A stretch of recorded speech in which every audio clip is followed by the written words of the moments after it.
三界之中谁的神像最多？不是玉皇大帝，不是如来佛祖，是土地公。你随便找个村子，田间地头，老树根旁，准能瞧见一座半人高的小石庙，香火从来没断过，凭啥？凭他官最小，离泥巴最近，离你我也最近。今天咱不聊大道理，就说这位基层土地爷张福德的故事。西周年间，有个农户家生了男娃，取名张福德。这娃打小就轴在善良上5岁，他把家里仅有的干粮塞给路边的乞丐。10来岁捡到1袋子钱，蹲在雨里等了1天1夜，硬是等到失主找来分文不取。乡里人都说这娃将来不得了。果然，他一路做到了大周的总税官，手握着全天下的钱粮。可那是个什么世道呢？这么说吧，朝廷那件锦袍子外面看着光鲜，里头早就爬满了虱子。地方官和豪强勾在一起，把税翻了10倍往上加。老百姓交不起，那就拿命填，拿儿女填。寒冬腊月，老农的手冻得裂开口子，粉色的肉混着黑泥，在冻土里抠到指甲开花，也抠不出一粒活命的麦子。草屋前头卖儿卖女的哭声把风都撕碎了。衙役像饿狼，一脚踹倒汉子，按着他的脑袋，只为抢走最后一块遮羞布。这就是张福德接手的那摊烂账。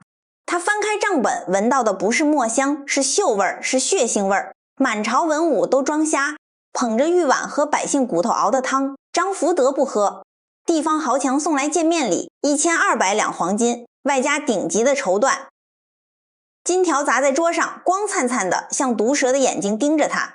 来人笑得满脸褶子，话里藏刀，只要张大人点个头，这辈子荣华富贵，天塌了也有人顶着。张福德盯着那堆金子，脑子里全是荒野里的白骨，冻死骨的怨魂。他猛地拔出青铜镇纸，手背青筋暴起，抡圆了胳膊砸下去。砰的一声，木屑飞溅，金条滚了一地灰。他指着金字吼，每一丝金光都是老百姓骨头里榨出来的油，你们喝得下人血，我嫌恶心，他不退。他抓起朱砂笔，笔尖血红，直接下令彻查天下赋税，废除所有苛政，谁敢伸手，不论官多大，一律法办。这一笔下去，没有神功，只有纸破墨透的决绝。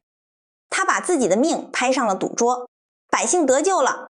那些被逼到跳河的农户终于喝上了一碗带稻壳的糙米粥。可张福德呢？他把满朝贪官的饭碗全砸了。他用自己的前途，自己的人头，替天下最卑微的人挡刀。但他是个凡人，他高估了权力的良心，低估了人性的贪婪。一封伪造的密奏递到周武王面前，上面写着：张福德私减赋税，中饱私囊，勾结流民，意图谋反，帝王大怒，要砍他头。一位老臣磕得满头是血，才保下他一条命，死罪可免，活罪难逃。摘了乌纱帽，发配到最穷最干的西河郡。皇帝留了条缝，可贪官们不留，他们下了一道死命令，1个月内收齐西河郡所有欠税，少1粒粮就是欺君之罪，杀头张福德踏上西河郡。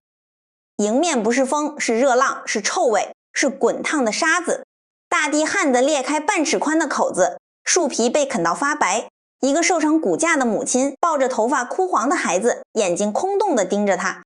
怎么收税拿刀逼出来的只有骨头渣子，执行皇命，百姓今天就得死，抗旨。他1个月后死。张福德站在干裂的河床上，攥着催命圣旨，猛地摔在地上，不收了，1粒粮都不准收。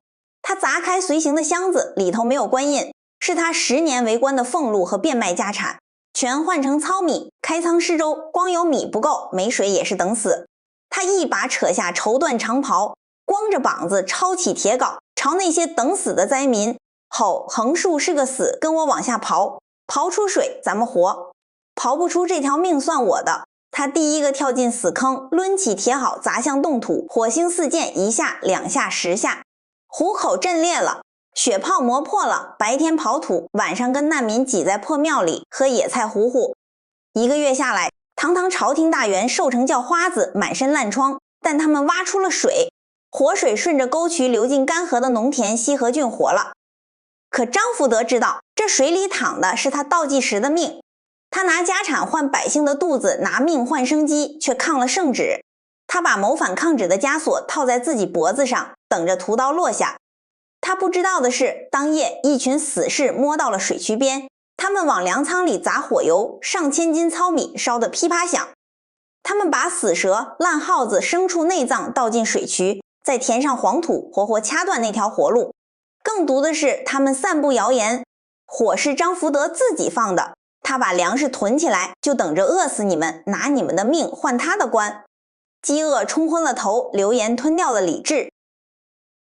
第二天，成百上千的难民拿着石头、树枝包围了张福德的帐篷，石头砸进来砸碎了粗瓷碗，部下哭着喊：大人快跑！张福德甩开他的手，迎着石头走出帐篷，一块坚石正中额头，血唰地飙出来，顺着脸往下淌，全场死寂。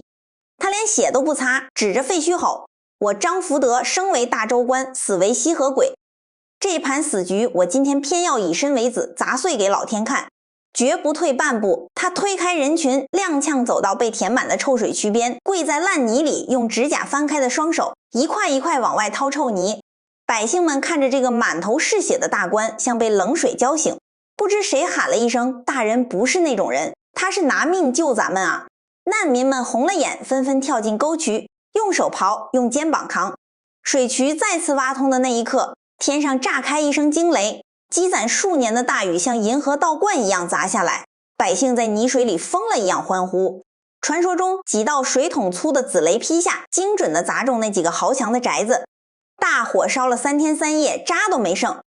当晚，张福德梦见太白金星，说你心向善，功德昭昭，天道借你破了这死局。第二天圣旨到，密奏被拆穿，诬陷者入狱。张福德官复原职，皇帝重赏，他赢了，用一副凡胎肉体硬刚赢了这场死局。可他只是咽下嘴里的黑血，继续走在田垄间。他把荣华富贵全换成了守护这片土地的命。后来呢？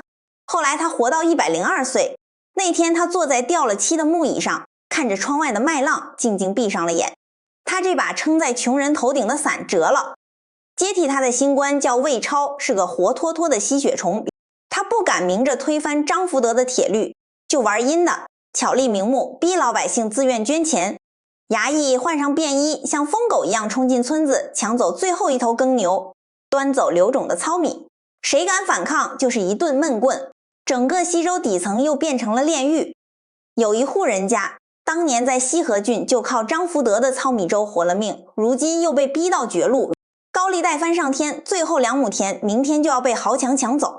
走投无路的一家人在夜里摸到村头荒地，他们买不起高香，塑不起金身，全家跪在烂泥里，用长满冻疮的手扒拉出4块破石头，1块做顶，3块做墙，垒成一个连狗窝都不如的石坑。这就是张福德最初的妙。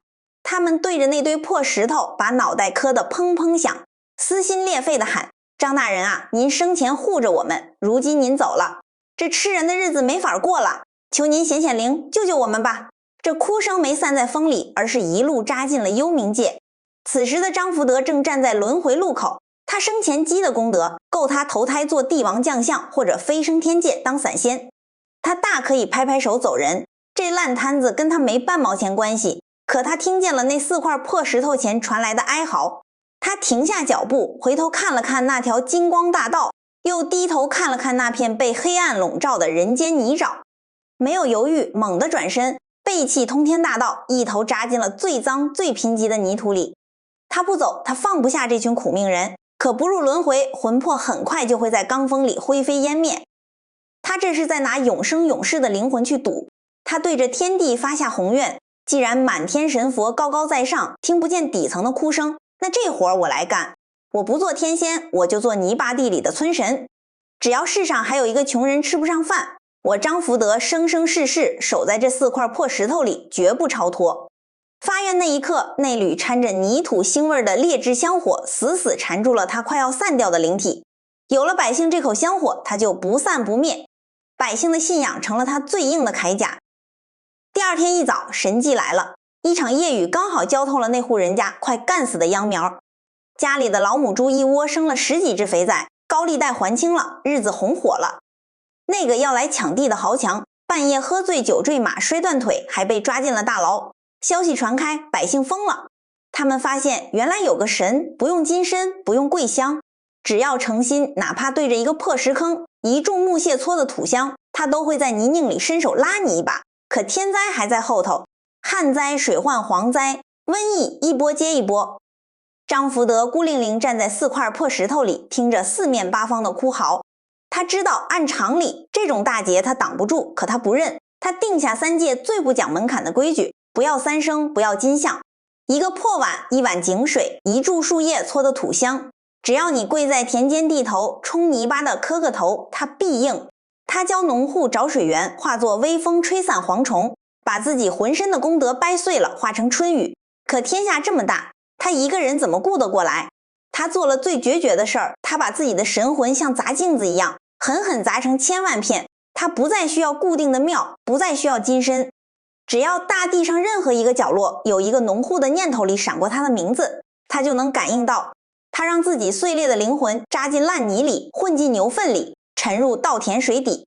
他把自己变成了抵御天灾的第一道屏障，永远绑死在春种秋收里。这股香火像燎原大火，烧透了9重天。玉皇大帝睁开了眼，一个没有天庭编制的野神在人间违规施展神力，这是触犯天条。一道法旨落下，给了2个选择，要么收了宏愿，重入轮回，飞升天界当逍遥仙。可那个位子是土地神，3界最基层最不起眼的末等官。当年他是权倾天下的总税官，如今只管几亩薄田1村烟火，从云端跌进尘埃，换谁都得委屈。可张福德没有迟疑，他听见地垄间老农求风调雨顺的念叨，看见村口孩子追着跑。在他心里，官没有大小，只有老百姓的安与危。他伸出那双沧桑的手，稳稳接下法旨。就在那一刻，他没有变得金光夺目，相反，他褪去锐气，身躯微微佝偻，黑发化作银白，手里多了一根坑坑洼洼的龙头拐杖。他把自己变成了一个笑眯眯、随叫随到。就在你家门口的老爷爷，村头的五谷能不能归仓，他管；邻里的口角能不能和解，他管；甚至谁家丢了一头牛，他都拄着拐杖在泥地里帮你找。他把神位铺成百姓脚下的路，把自己的心揉碎了，埋进每一寸泥土里。几千年过去了，大周没了，汉瓦唐砖碎了，那些高坐云端的金身，有的剥落，有的连名字都被忘了。可你去看田间地头，去看老树根旁，去看每个村子最不起眼的角落，那一座座不足半人高的小石庙，就是他生生世世的根。他手里只有那根坑坑洼洼的拐杖，身上永远带着洗不掉的泥土味。可他用3界最微末的神位，托起了这片土地上最沉重的生老病死。这就是土地公，满天神佛，理官最小，离泥巴最近的神。他用那副最平凡最厚实的脊梁，守住了我们这一盏盏万家灯火。好了，故事讲完了。如果你也曾在某个瞬间想起那个笑眯眯拄着拐杖的老爷爷，记得在评论区告诉我，点个订阅，下个故事咱们接着聊。